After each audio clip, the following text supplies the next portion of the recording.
Hi everyone, it's Jem with ChappyPlans. Thanks for joining me for this December daily video. If you'd like to see what I'm going to do, stick around.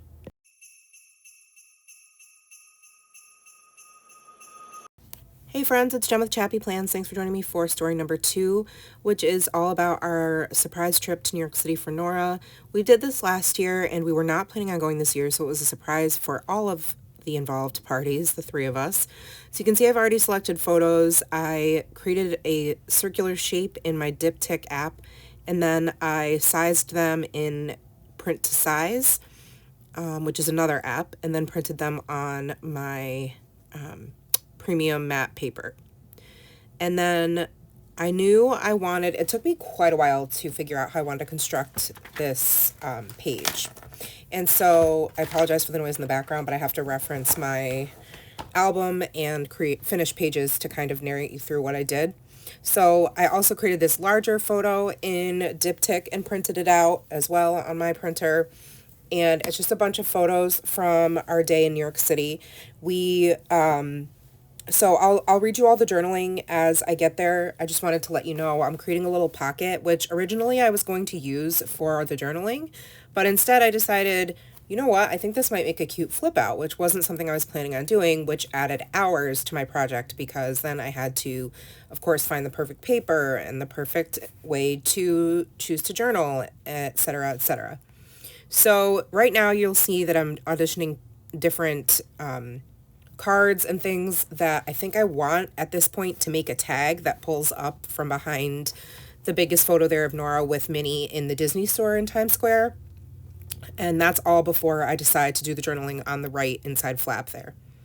So while you see me auditioning paper, I'll just let you know the flip out, I didn't film all of it, but I did end up covering the inside or the outside paper, which is that plaid neutral pattern on the back with the colorful diagonal stripe paper. It's actually like one of my favorite papers from the kit.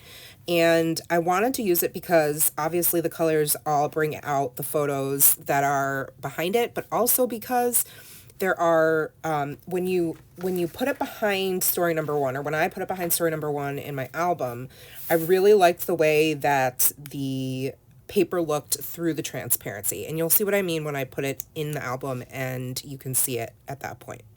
So once I decided on the paper, I then used my Fiskars punch to punch out the scalloped edging, and you saw that I used my X-Acto knife to trim down some of the pieces of white cardstock that were showing underneath. Now what I'm going to do is I've obviously decided on journaling. I want to create some of the same colors that you see in the kit this year. So I stamp out Very Merry. Unfortunately, I stamped out Very with 2 R's, thinking of Mary in my head, and I have to cover it up with a piece of sticker paper. It's not the end of the world, but it definitely looks kind of janky. So I stamped 1 through 10 for 10 different memories about the day. So number 1 says, we woke you up on Monday by telling you, surprise, no school. We're going on a day trip. You asked where. We did a terrible kick line, and you guessed New York City, the Rockettes. Number 2, we drove to Beacon's MTA North train station and enjoyed the ride into Grand Central Station. What a feeling to step into the ornate lobby and see the decor. Number 3, we walked to Times Square. You had never been. You felt so small among all the buildings. No surprise that you loved the lights, the meaning of your name. Number 4, you saw the Sephora sign and the rest was history. We set off to do a little shopping. You could not get over how big it was. Number 5, we walked into Minnie so quickly. It wasn't as nice as our store. We went into the huge Disney store and loved the displays. Number 6, next, we headed to Friedman's for lunch reservations. It was tasty, gluten-free, and fast. You loved your cheeseburger and fries. Number 7, it was time to walk to Radio City Music Hall to see the Rockettes Christmas Spectacular. Our seats were on the first floor, but not as good as last year. Number 8, after we walked to Rockefeller Center, we were bummed to learn the tree wasn't lit yet. Number 9, at your request, we braved the big crowds at FAO Schwartz. You fell in love with all the sights, displays, and jelly cats. Here, you made your own crazy air and slime mix. This was such a unique experience. And number 10, finally, we walked back to Grand Central where we ate. You had sushi and boarded a train back to Beacon. What a day. So now that you see, or that I've read you all the journaling, you can kind of see what I'm doing. I've stamped Out Very Merry, and then I've used this pink and red striped washi tape from Tim Holtz a couple of years ago. And you might have seen when I was stamping that I'm referencing a little stamping swatch guide that I made at the beginning of the season to kind of just quick go to and decide what colors I would use at different times, and that was very helpful. So the colors I used were mostly Distress Oxide inks. The big square pads are the Distress Oxide inks by Ranger Tim Holtz. So those are, I used Lumberjack Plaid, Fired Brick, then I used Rustic Wilderness, and Chip Sapphire. Then the pink is the Versa Magic Pink Petunia Dewdrop there. And the second shade of green that I used was Color Theory's Yes Peas from Studio Calico. And then lastly, the yellow shade was an archival ink. Not archival ink, it was a, Ranger archival ink in amber, fossiled amber or something like that. Let me check. Fossilized amber. So those are the ink colors that I used in case you're curious. And then once I had the journaling there, I said, oh my gosh, I'm going to create a tag. I could have just left it, but I said, let me use the bag that Norah got from the toy store. And the Crazy Erin slime thing was really cool. She got to design her own slime, put her own charms and all that kind of stuff in it. And it was just so special. So I'm really glad that she chose that, because we let her pick one thing and first she wanted something else. And I was glad that she chose the slime, and she's had a lot of fun playing with it at home since she got it. So I trimmed down the bag and I left the ribbon on the top, and on the back I used it as an opportunity to put some of the ephemera from the day. So the receipt from the toy store, the gluten-free little toothpick that came in her lunch, the wrapper from her chopsticks where she got sushi, and the receipt from our train ticket back home. So I thought that was really fun. And then over the years, it'll be hopefully neat for her to look at it and see kind of, how much things cost and what the labels looked like back then. So once that's done, that's like half the battle. Then I have to decide on how I want to number my story, because to me, numbers are a big part of why I love this project, and I enjoy the puzzle, if you will, of trying to figure out which number will make sense for each story that I create. So you will see that I auditioned a ton of numbers. I actually edited out quite a bit of it. But then ultimately I decide that all the numbers that I have in my stash, which I have lots, are really not going to do it for me. So then I go, I wonder if I could do some embossing. I think embossing is where I'm going to go. I like the gold stripes on the front of this rainbow paper. Let me kind of play off of that. Then I realize so then I'm going to emboss them, right? I'm going to stamp them. I do that off camera on some white cardstock. I try several different numbers, the outline and the main number that are old Heidi Swap stamps, and the kind of script-like number from Studio Calico stamps. I don't really love how stark the white cardstock looks against the diagonal stripes. So then I think, you know what? I bet I could just stamp and emboss right on top of the diagonal paper. So that's what I'm going to do. I'm going to stamp using the Versa Magic watermark ink pad. And then first I use the static pouch, which does create a chalky kind of film. And you'll see me later go back with a baby wipe and kind of lightly wipe it off. And then once I put the static pouch down, that kind of helps so that the embossing powder, the little teeny miniature flakes, don't go all over the paper and create embossing where you don't want it. So then I can stamp my outline and then put the powder over the top. Then I use my heat tool by We Are Memory Keepers to heat up the embossing powder, and then you get that lovely, very satisfying transition from powder to embossed finished look on the paper. And that's gonna complete the front part of this story. I really love the way it looks, and even though it is part of the story that's on the back side, the reason I think it feels kind of like two separate stories is because the colors are so different, but really it's just one. So now you can see I'm trying it out. Here are the numbers. I don't like, how stark it looks. But then I decide while I'm playing with these numbers I fussy cut out, I like it behind the pocket of story number 1 because then you can't even see it. So it's just hiding behind that pocket of story number 1. And I think it turned out really, really cute. So then I have to move on to the back side, and I thought I was so clever, guys. I honestly almost didn't use this die cut. When I went through my stash at the very beginning of the season and I saw all of the sort of, I don't know what these are called, the die cut pack maybe. And the one that has all the different shapes that kind of are opportunities for storytelling jumping off points. I was like, I'm not going to use this paper. It came in the shape of a semicircle. I looked at it for quite a while one day and I said, you know what? I bet I could cut this apart and make it look like those infamous, huge Christmas balls that are right across from Rockefeller Center. And I think it might be on Avenue of the Americas, if I'm not mistaken. If not, maybe it's on Fifth Avenue. But anyways, they're pretty infamous. They're always out every year since I've gone to the city, which has been, since 92, 3, something like that. So they're pretty iconic, as well as these giant candy canes in the picture.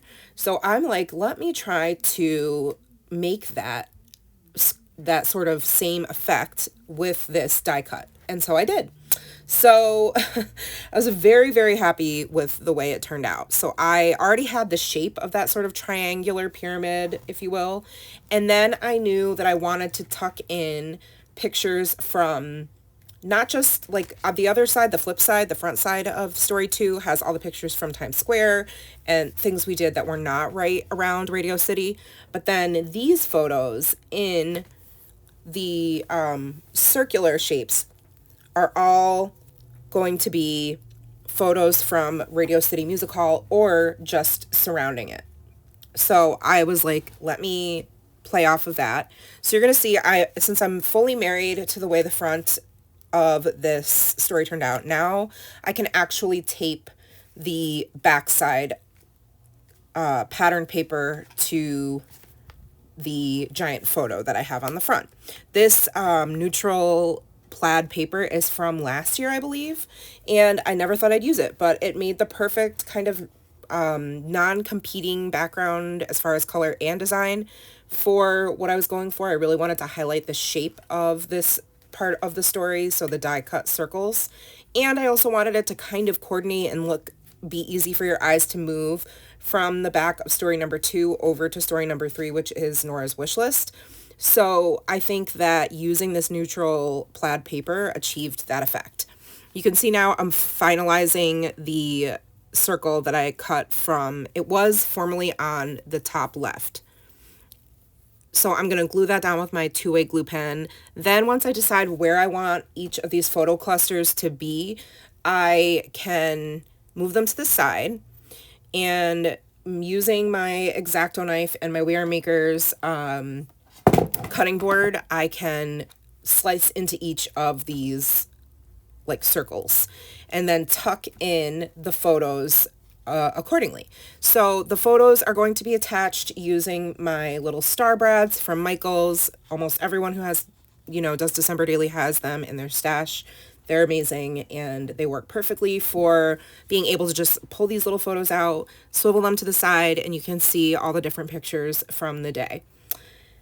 So I know that was a lot. Hopefully it made sense, and even if my words don't make sense, you can just see what I'm doing, hopefully. But if you have questions, definitely feel free to leave those in the comments, or you can always DM me over on Instagram. The next thing, once I finally get all these photos tucked in and all put together with the brads, is I have these 2 other half circles on the bottom row that I'm not quite sure what to do with. Eventually, and I say that because I really cut out lots and lots and lots of time of me auditioning different things and trying different things and hemming and hawing over how I would use those two half circles. It's ridiculous, friends. I spared you quite a bit, trust me. So what I end up doing is I realized I want to feature the photo that I took of just those Christmas balls on their own. So the sculpture, so I decide that's going to go over the pink semicircle on the bottom right. And then I was really stuck on what to do with that sort of orangish reddish shade semicircle on the bottom left. I thought about, you know, a whole lot of different things, different embellishments. I thought about punching out different pattern papers and putting that over it. I thought about putting a giant number 2. I thought about journaling on the front. I thought about covering it just with washi. I thought about stenciling on top of it. There are so many different things you could do. I ended up cutting down one of the 4x6 pocket cards, and it was just the white one, and there was a series of them, and this one said joyful, and I thought, well, that's perfect, and I think it'll go with everything else, because if you'll notice, I'm leaving the white semicircles white. I thought that's another thing I way overthought is, should I write on the white? Should I decorate it? Should I stencil on it? And I ended up leaving it for now. I may go back later and do something else to it. For now, it is just blank. If I change my mind later, I'll change my mind. But for now, I thought I don't want to make this any more tedious or involved than it already is, because the last several days have really, and this is kind of how I go with December Daily. I start out really strong, really intricate, lots of movable parts and interactive elements, and overthinking things and getting decision fatigue. And then kind of halfway through, I'm like, I don't know. I kind of want to keep it a little bit more simple. So I decided to leave the white for now. But like I said, I think it might be kind of cute now that I'm looking at it to go back and do some gold embossing over those white parts. Maybe that's something I'm going to do later on. So anyhow, that joyful looks cute there, right? It looks almost like it could have just come on the page the way I had trimmed it down. I just used my, I have this like circle stencil, a really old one, and I used it to trim it down to 2.75 inches. And then I used the number 2 to put on top of that photo that's sitting outside of the circles. And that, my friends, is going to be it for story number 2. So I know it was a lot. It was very sped up. There was a lot edited out, but I hope it makes sense to you. And if it doesn't, like I said, feel free to message me. I really love how this story came to fruition, because I always have these ideas in my head and sometimes they don't always translate. But so you can see there how it looks behind the first story. You don't see the gold embossed number 2, and it's very cute. I love it. Let me know, like I said, if you have questions. I super appreciate you hanging out with me. Your time is very precious, and I appreciate that you chose to spend it with me. So if you would do me a favor and please give this video a thumbs up if you enjoyed it, and subscribe if you're not. You're very, very welcome to, and hit the notification bell so you don't miss my content. If you use the story as any kind of inspiration, feel free to tag me. I'd love to see your creations or how you interpret the way I chose to tell this story. All right, friends, that's it for me today. I will see you in the next one. Take care of yourselves and remember that you are enough. Bye.